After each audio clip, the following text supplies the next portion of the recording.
New சப்ஸ்கிரைபர்ஸ்க்கு hi, welcome to எங்களின் பிருந்தாவனம். இன்னைக்கான வீடியோவில் அடுத்து என்னாச்சு, நம்ம புது வீட்டில் வேலை நடக்குதா இல்லையா அப்படின்ற எல்லா அப்டேட்டுமே பார்க்கலாம். வீடியோக்குள்ளே போகிறதுக்கு முன்னாடி நீங்கள் இன்னும் நம்ம சேனலை சப்ஸ்கிரைப் பண்ணலை, இல்லை இப்போ தான் நம்ம சேனலை ஃபர்ஸ்ட் டைம் பார்க்குறீங்க அப்படின்னா இப்போவே சப்ஸ்கிரைப் பண்ணி பக்கத்தில் இருக்க பெல் ஐக்கான் கிளிக் பண்ணி வச்சுக்கோங்க.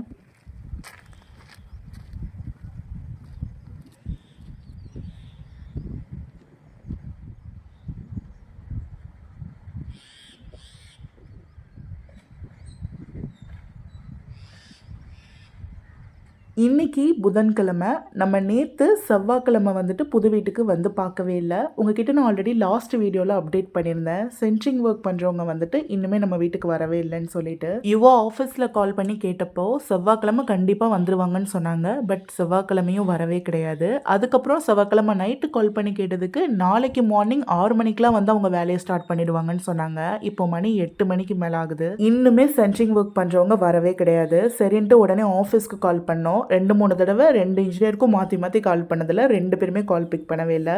சரி, இன்னும் 9 o'clock ஆகலை, அதனால் கூட கால் பிக் பண்ணாமல் இருக்கலாம்னு சொல்லிட்டு ஒரு 10 o'clock மேலே வீட்டுக்கு வந்துட்டு கூப்பிட்டோம். அப்போ தான் ஃபோன் அட்டன் பண்ணாங்க. எங்கள் காலையில் 6 மணிக்கெலாம் வந்து ஸ்டார்ட் பண்ணிடுவாங்கன்னு சொன்னீங்க, பட் இன்னுமே வரக்கான மணி 10 ஆச்சுன்னு சொல்லி கேட்டதுக்கு இல்லை, இப்போ அவங்க வந்துருவாங்க ஆன் தி வேன்னு சொல்லி சொன்னாங்க. மணி 10 ஆயிடுச்சு, இன்னும் ஆன் தி வேன்னு சொல்லிட்டு இருக்காங்க. ஆல்ரெடி கிரவுண்ட் ஃப்ளோரில் வந்துட்டு சென்ட்ரிங் ஒர்க் போனப்பயே இந்த மாதிரிலாம் வந்துட்டு அவங்க வந்துட்டுருக்கோன்னே மத்தியானம் வரைக்கும்லாம் கூட சொல்லிட்டு அதுக்கப்புறம் அந்த அன்னைக்கு வராமலே கூட இருந்திருக்காங்க. அதனால இவங்களை நம்ப முடியாது. சென்ட்ரிங்காரங்க வராம சிவில் ஒர்க்காவது 1-2 பண்ணிட்டு இருந்தாங்க. என்ன பண்றதுன்னு தெரியாம பூச்சி வேலையெல்லாம் பார்த்துக்கிட்டு இருந்தாங்க சீலிங்க்கு. இப்போ அவங்களுமே வந்து வரவே இல்லை. அவங்க வந்து இங்கேயே தான் செட்டு போட்டு தங்கி இருக்காங்க. அதனால அங்க போயிட்டு கேட்டோம். கேட்டதுக்கு சென்ட்ரிங் ஒர்க் போனதுக்கு அப்புறம் தான் இனி அடுத்து நாங்க ஒர்க் பண்ண முடியும்னு சொல்லி சொன்னாங்க. பாருங்க, இவங்கனால இப்ப இவங்க வந்து எதுவும் பண்ணாம இருக்க வேண்டியதா இருக்கு. நாங்களும் சரி ஓகே, இன்னைக்கு அவங்க வராம மட்டும் இருக்கட்டும், அப்புறம் நம்ம ஆஃபீஸ்ல போய் பார்த்துக்கலாம்னு சொல்லிட்டு விட்டுட்டோம். டியூஸ்டே வரைக்குமே சிவில் ஒர்க் ஏதாவது ஒன்று பெண்டிங் இருக்கிறத மாற்றி இவங்க பண்ணிகிட்டே இருந்திருப்பாங்க போல இருக்கு. பூச்சி பூசுகிற ஒர்க் அது இதுன்னு எவ்வளோ நாள் தான் பண்ண முடியும். காடி எடுக்க வேண்டிய ஒர்க் இருக்கிறதுனால சீலிங்கில் மட்டும்தான் பூச்சி பூச முடியும். நேற்று வந்துட்டு ஹால்லலாம் பூச்சி பூசியிருப்பாங்க போல. நான் லாஸ்ட்டாக உங்களுக்கு அப்டேட் பண்ணியிருந்த வீடியோவில் கிச்சனில் பண்ணியிருந்தாங்க, இப்போ ஹாலில் பண்ணியிருக்காங்க. இனி இன்னைக்கு என்ன ஒர்க் பண்ணுவாங்கன்னே தெரியல. ஏன்னா இனி எந்த ஒர்க்குமே பண்ண முடியாது. அவங்க சென்ட்ரிங் அடிச்சாதான் இவங்க காங்கிரீட் போடுறதுக்கு வந்து பிரிக் ஒர்க் ஸ்டார்ட் பண்ண முடியும். சிவில் ஒர்க் பண்ணுறவங்க வந்துட்டு இங்கே தான் செட்டு போட்டு தங்கியிருக்காங்கன்னு சொன்னேன் இல்லையா, அவங்க வந்துட்டு 9 o'clock மேலே வருவன்னு தான் சொல்லியிருக்காங்க. பட் அவங்க வந்தாலும் என்ன ஒர்க் பண்ணுவாங்கன்னு தான் தெரியல. ஷார்ப்பாக 6 மணிக்கு இவங்க வேலை செய்கிறத பார்த்து தான் சந்தோஷப்பட்டுட்டு இருந்தேன் ஒரு 10-15 நாளாக. இப்போ அதுக்கும் ஆப்பு வச்சுட்டாங்க. என்ன நடக்கும்னு பார்க்கலாம். பாருங்களேன், ஒருத்தங்க அவங்களோட ஒர்க்கை ப்ராப்பராக சரியான நேரத்தில் பண்ணாததுனால அது மற்றவங்களை எந்த அளவுக்கு பாதிக்குதுன்னு பாருங்க. இப்போ இதனால அவங்களுக்கு ஒர்க் கிடையாது, சிவில் ஒர்க் பண்ணுறவங்களுக்கு.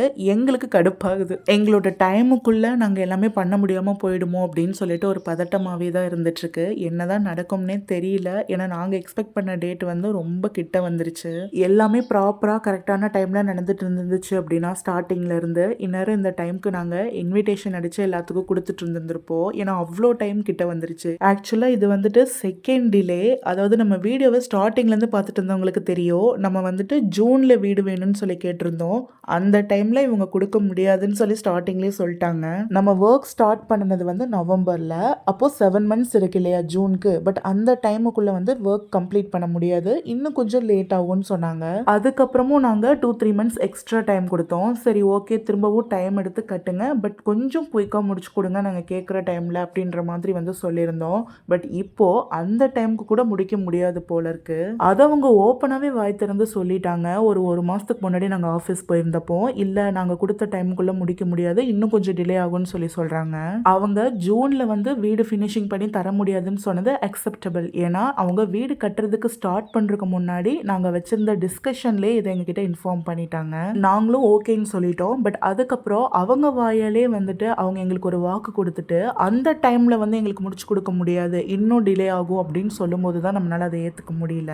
இவங்க பாட்டுக்கு ஒரு 6-7 மாதத்துக்கு 2 செவுத்தை வச்சு விட்டுட்டு சும்மா போட்டு வச்சுட்டாங்க. இப்போது புண்ணியர்ஜினை வைக்க போகிற டேட்டே வந்துருச்சு.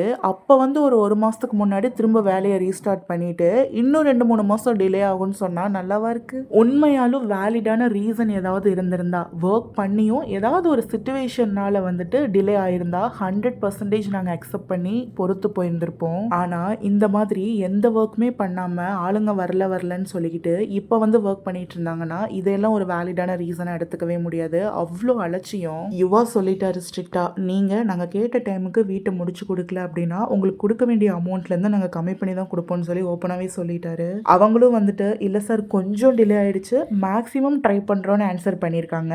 என்னதான் நடக்குதுன்னு பார்க்கலாம். அதுக்கப்புறம் ஒருத்தர் வந்து காமெண்ட்ல கேட்டிருந்தாங்க, அக்கா உங்கள் ஹஸ்பண்ட் என்ன ஒர்க் பண்ணுறாரு, அவரே சென்ட்ரிங் ஒர்க் பண்ணிப்பாரு அப்படின்னா அவரே வீடும் கட்டிக்கலாம் தானேன்னு சொல்லி கேட்டிருக்காங்க.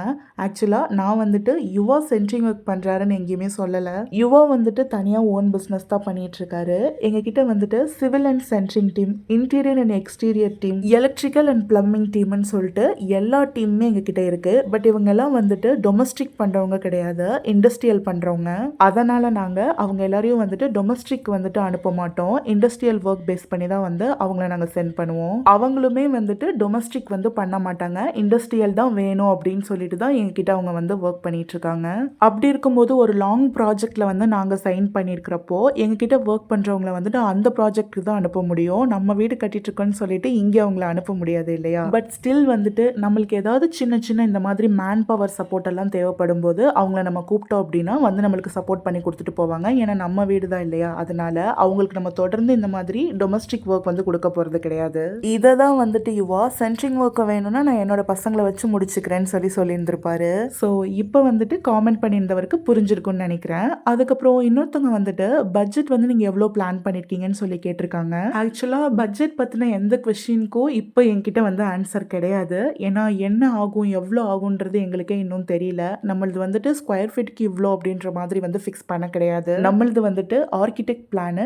கண்டிப்பாக நம்மளோட வீட்டோட எல்லா ஒர்க்குமே ஃபினிஷிங் ஆனதுக்கு அப்புறமா உங்களுக்கு ஒரு டீடைல்டான வீடியோ பட்ஜெட்டுக்குன்னே நான் தனியாக அப்லோட் பண்ணுறேன். அடுத்ததாக வந்துட்டு நம்ம வீட்டோட எலிவேஷன் 3D பிளான் வந்து கேட்டிருக்கீங்க. ஆக்சுவலாக நாங்களே இன்னும் அதெல்லாம் பார்க்கல. வீடு வந்து முதல்ல ஃபினிஷிங் ஆகட்டும், இன்னும் உள்ளுக்குள்ளேயே வந்துட்டு இன்டீரியர் எல்லாமே நிறைய பண்ண வேண்டியது இருக்கு. கண்டிப்பா எலிவேஷன் பிளான் பண்ணும்போது உங்களுக்கு நான் அப்டேட் பண்றேன். அதுக்கப்புறம் இன்னொரு முக்கியமான விஷயத்த சொல்ல மறந்துட்டேன். இன்னைக்கு நாங்க புது வீட்டுக்கு வந்தப்போ புதுசா ஒரு பூனைக்குட்டி இருந்துச்சு, பிளாக் அண்ட் ஒயிட்ல. பார்க்கறதுக்கே ரொம்ப கியூட்டா இருந்துச்சு.